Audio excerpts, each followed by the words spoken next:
Morning, everybody. You're all very welcome to another Business to Business Connect session here with Fingal Chamber. My name is Nevin Cody, and I'm going to be your host this morning. It's great to see you all back here again.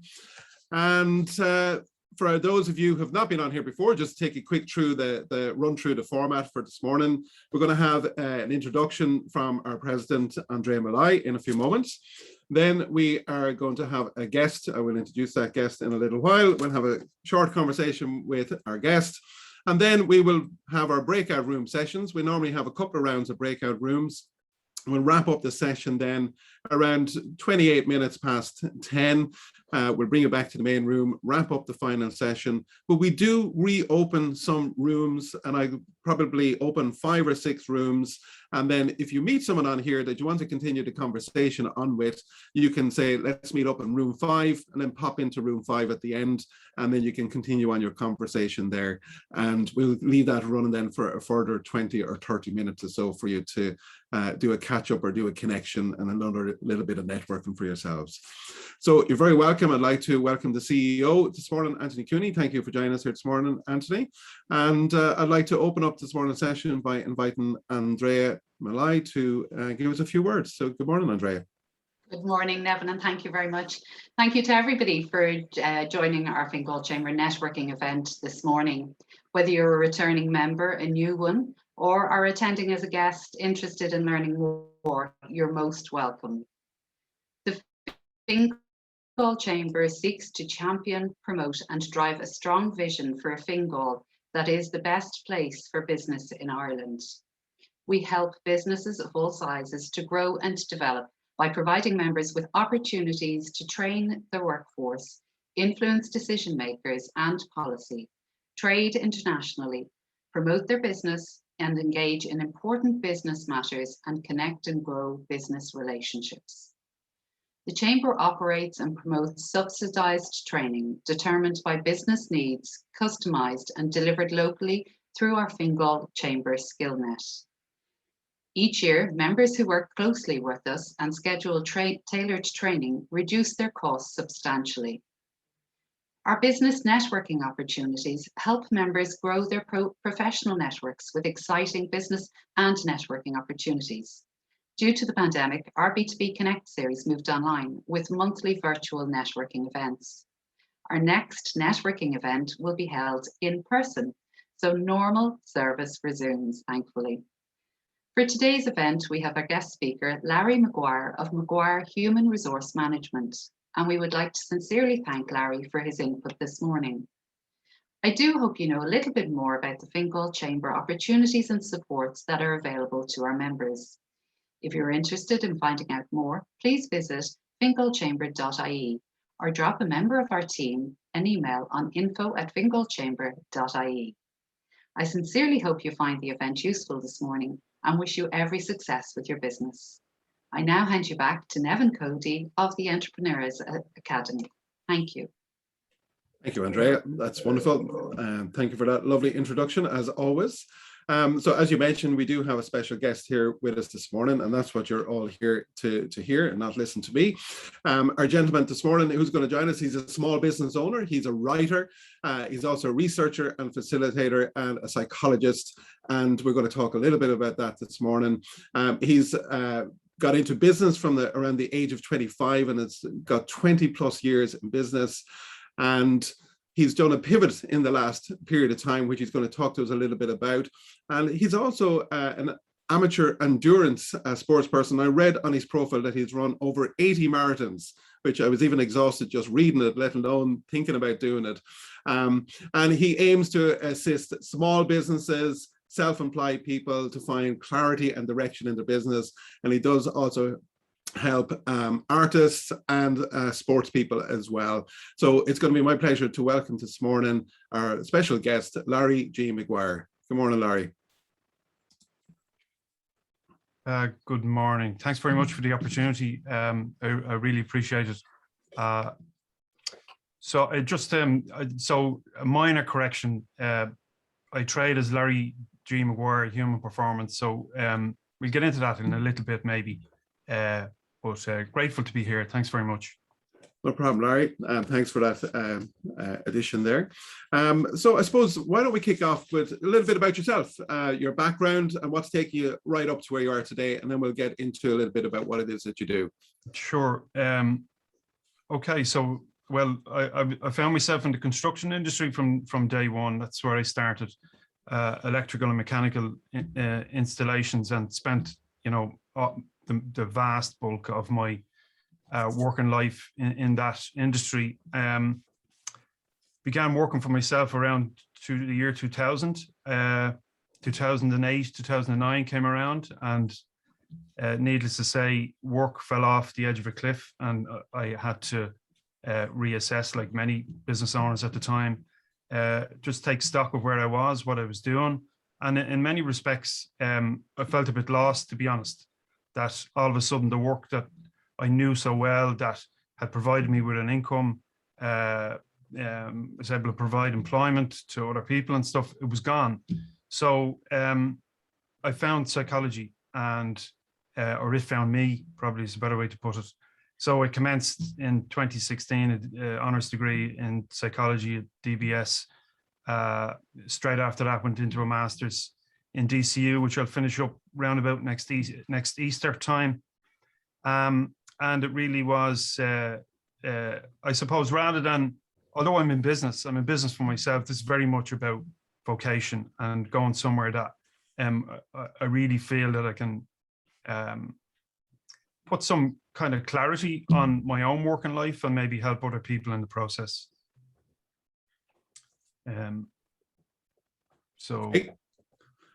Okay, so that's taken us up to where you're at now, and you're going to finish your studies next year. So tell us about your business. What's the name of the business and what it is you do for people? So I trade under the name Larry G Mcguire Human Performance, and what really, I mean, that captures a lot, but in terms of work, in terms of business, it's performance at work. So how can we perform to our best in a work environment as self-employed people? How can we provide the right environment for our employees in order that they perform to their best? There's lots of aspects to that. Well-being is a big one. It was, for me, going through the process of building a business and watching it fall apart, and having to cope with that. And really, what I hope to bring, this is a new enterprise for me and a complete new direction, but what I hope to bring to people or help people with is the means, and develop the means and skills to cope with difficulty and challenge. And I mean, how big a challenge can you get than the one we've had in the last 18 months?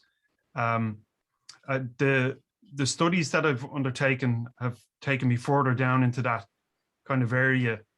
For my undergrad, I took a look at well-being among self-employed people as compared to the well-being of directly employed people. And really what that turned out, this was all before COVID hit, what that uncovered was that there are vast numbers of people, both self-employed and directly employed, that are not quite happy, let's say, with their work.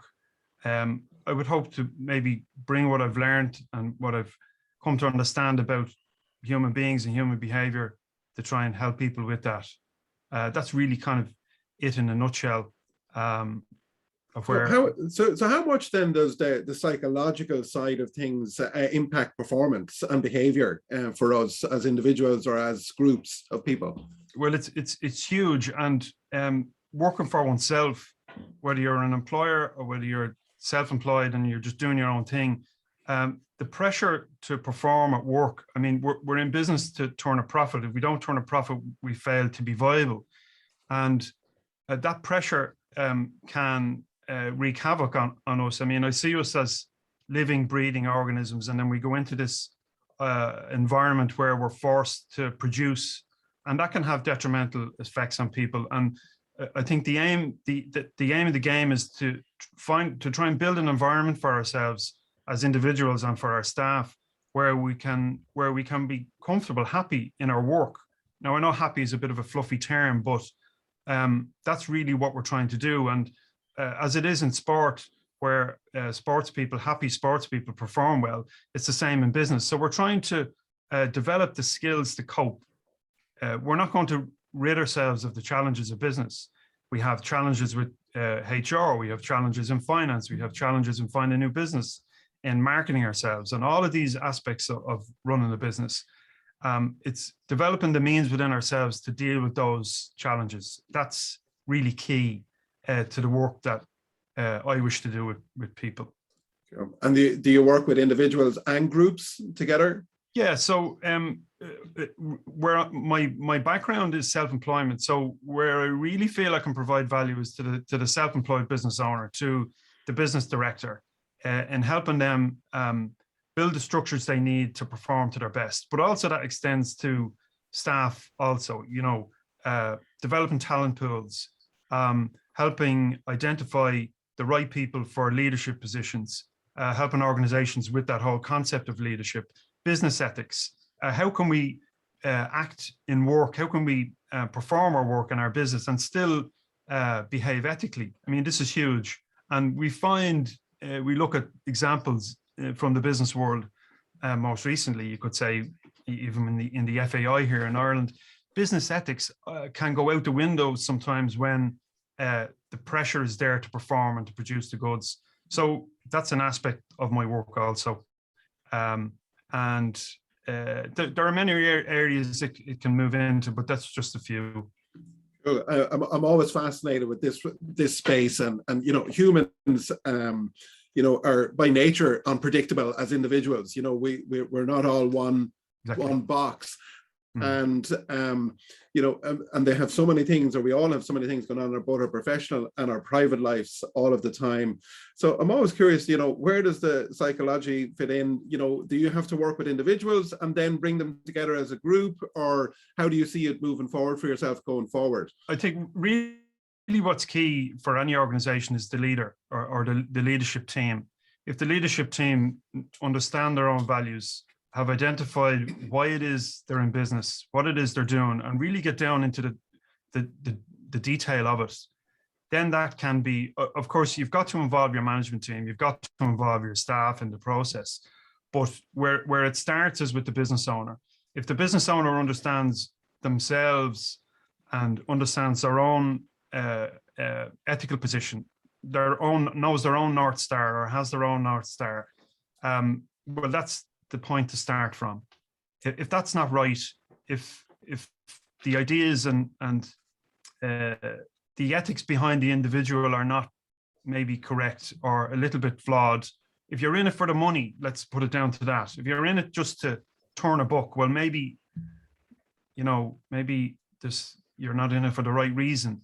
I mean, people deal with people. This is business isn't about turning a book. It is, but it's also about people. And if you can't understand your own humanity and connect with your humanity, I think maybe you're going in the wrong direction, or at least it could explain why things aren't working out too well.